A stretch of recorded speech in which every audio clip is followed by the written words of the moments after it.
So yun guys, pauwi na pala tayo ngayon. Ginabi na naman tayo sa ating trabaho.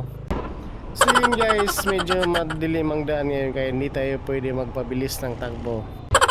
Guys, dahan-dahan lang tayo kasi may checkpoint. Ayan. Ayan guys, may checkpoint. Kaya kailangan natin huminto. Pag yung visor mo ay tinted, kailangan mo itaas yung visor mo para makita yung mukha mo. Shout out pala sa mga polis na nag-checkpoint sa proper. God bless po sa inyo.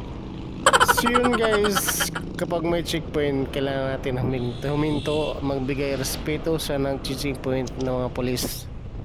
So yun guys, kung nasita tayo ng checkpoint, kung hinihingi yung lisensya natin or ORCR, ipakita natin kung mayroon tayo. Pero pag wala kang lisensya or wala kang ORCR yung motor mo, huwag ka nang tumuloy sa checkpoint kasi mahuhuli ka or titikitan ka.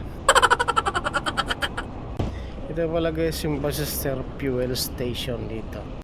So yun guys, medyo malapit na tayo sa bahay. So yun guys, nasa bahay na tayo. Tara guys, pasok na tayo sa bahay. Yun lang guys, magandang gabi sa inyo lahat.